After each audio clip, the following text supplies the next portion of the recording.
nous voudrions constater avec vous que notre pays avance. Vous constatez avec nous que l'opposition et la société civile n'en sont pas aujourd'hui à réclamer des choses aussi élémentaires en démocratie que des élections à bonne date. Nous nous réjouissons que la réforme du système partisan, pierre angulaire du système politique, fasse de grands pas en avant. Qu'ils vous souviennent que la réforme du système partisan a été une préoccupation partagée des forces politiques du pays bien avant l'arrivée au pouvoir du président Patrice Talon. Que pour preuve, la loi portant charte des partis politiques en République du Bénin a été votée le 26 juillet 2008 et promulguée le 17 septembre 2018 sous la 7e législature, à la quasi-unanimité des députés. Nous étions loin d'imaginer que les mêmes personnes et les mêmes forces politiques qui avaient posé les fondations de cette réforme refuseraient de s'y conformer quelques semaines plus tard, entraînant notre pays dans des situations dramatiques inédites. Aujourd'hui, cet épisode nous semble fort éloigné et nous pouvons nous en réjouir et nous en féliciter, car en réalité, quel parti politique, quelle force politique, quelle personnalité politique ayant un minimum d'envergure qui existait avant la loi continue aujourd'hui de refuser de s'y conformer? Il faut le dire, presque tout le monde ou tout le monde s'est conformé. Donc, nous avons fait de grands pas. Et c'est à l'honneur de notre pays, c'est à l'honneur de sa classe politique, c'est un premier pas dans la bonne direction. Mais à quel prix?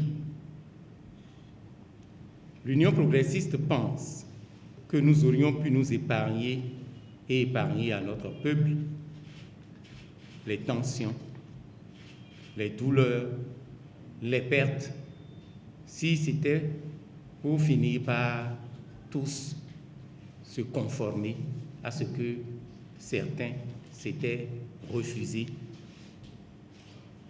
de faire.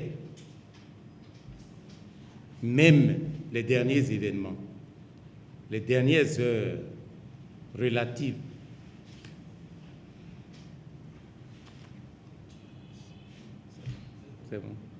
Même les derniers événements, les dernières heures relatives au dépôt à la Sénat des dossiers de candidature pour l'élection présidentielle du 11 avril 2021 nous semblent relever des difficultés inhérentes à la marche de notre système politique vers plus de rationalité, vers plus de rentabilité interne, vers plus d'efficacité.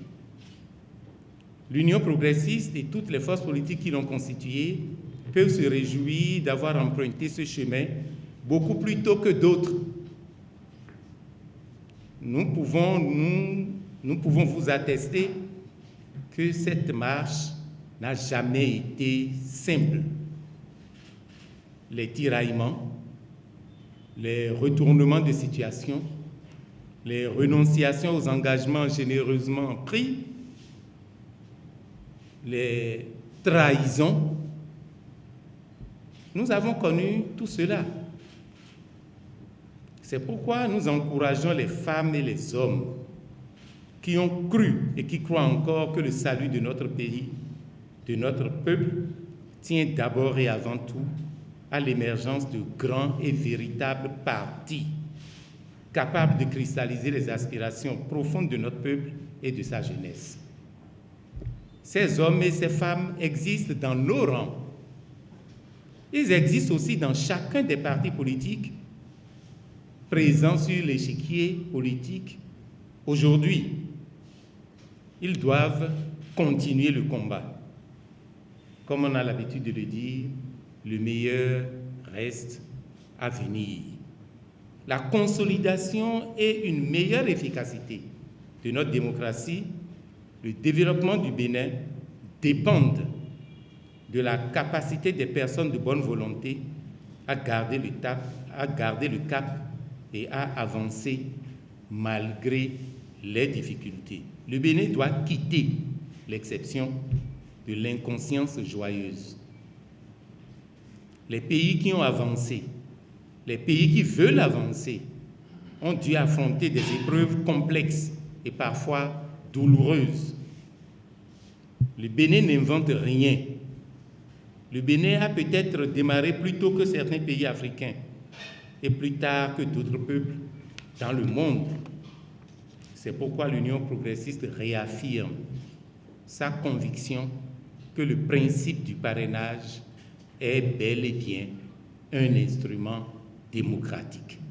Faut-il rappeler que la plupart des constitutionnalistes connus dans notre pays ont recommandé ce même parrainage dans un passé qui n'est pourtant pas si lointain, avant que la soif de la facilité ne s'empare de quelques-uns d'entre eux.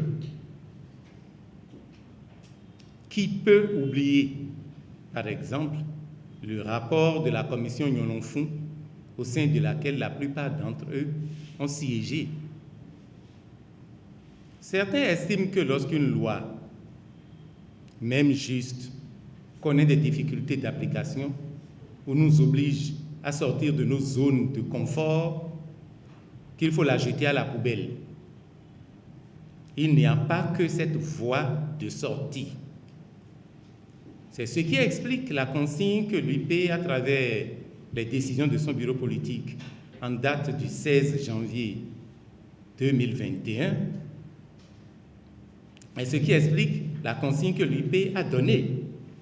Et nous avons demandé en effet à nos élus de parrainer tout candidat qui en exprime le désir, pourvu qu'il soit membre ou soutenu par un parti politique.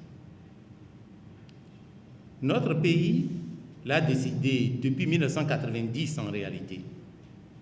Nous l'avons réaffirmé et consolidé à travers les différentes lois votées et promulguées ces 3 dernières années. C'est-à-dire que les partis politiques doivent rester au cœur de l'activité politique. C'est ce que nous avons dit en 90 et c'est ce que les différentes lois que nous avons votées essayent de consolider. Les partis politiques doivent exercer leur prépondérance dans le processus de dévolution du pouvoir politique. Des candidats et des partis politiques ont contacté l'UP pour solliciter des parrainages.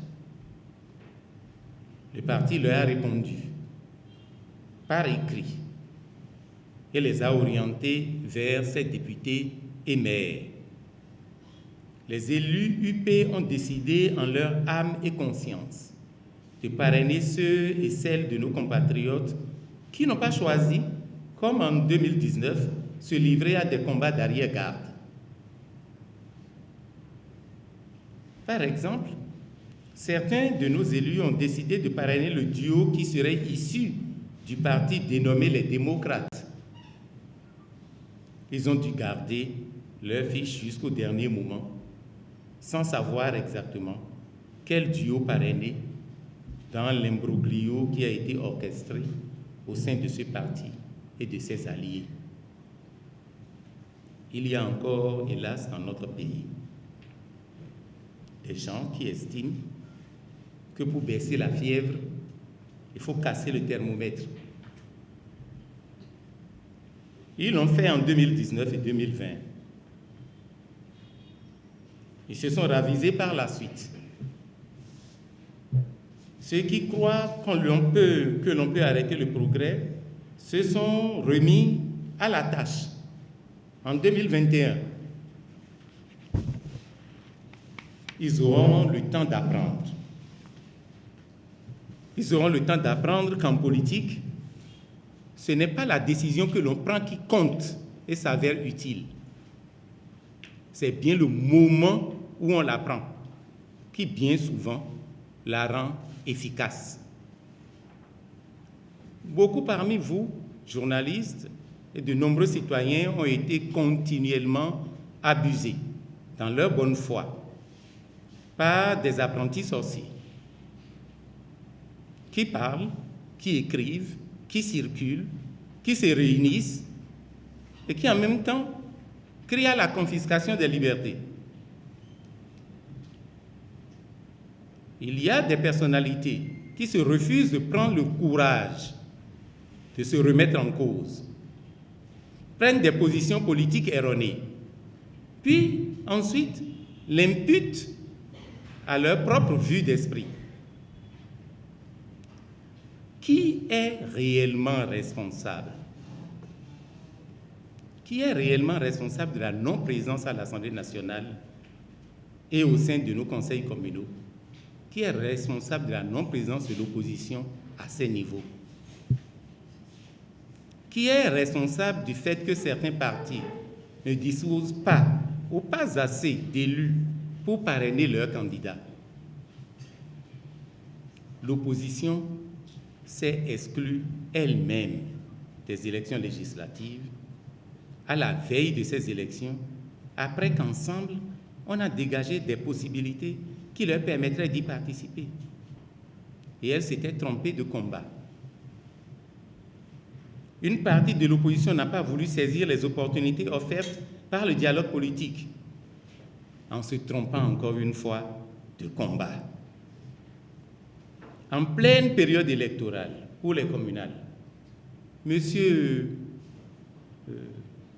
Yayi Boni a démissionné de son parti et a invité à voter contre le dit parti. Au final, le parti FCBE n'a réussi à avoir que 6 parrains au lieu de 16, au moins nécessaires pour parrainer à lui seul un candidat. Après une longue période dite de résistance, une partie de l'opposition instrumentalisée par M. Boni Yayi a fini par se conformer au texte de la République et a obtenu son récépissé. Mais c'était trop tard pour rattraper les errements antérieurs. Pour l'élection présidentielle de 2021, cette frange de l'opposition s'enfonce dans l'impasse encore une fois, révélant au grand jour les raisons profondes de son boycott des législatives et des communales. Ils crient déjà et crieront plus encore à l'exclusion et continueront à se tromper de combat. Nous regrettons profondément que cette opposition, au lieu de faire de la politique au sens noble du terme, se consume en stratégie d'impasse. Devrions-nous le répéter? En politique, ce n'est pas la décision que l'on prend qui compte et s'avère utile. C'est bien le moment où on la prend qui, bien souvent, la rend efficace. L'Union progressiste, qui compte en son sein des personnes d'expérience et des jeunes qui ont de l'ambition pour leur pays, se construit patiemment, saisit l'opportunité de la disponibilité et de l'engagement du président Patrice Talon pour pousser plus loin les réformes politiques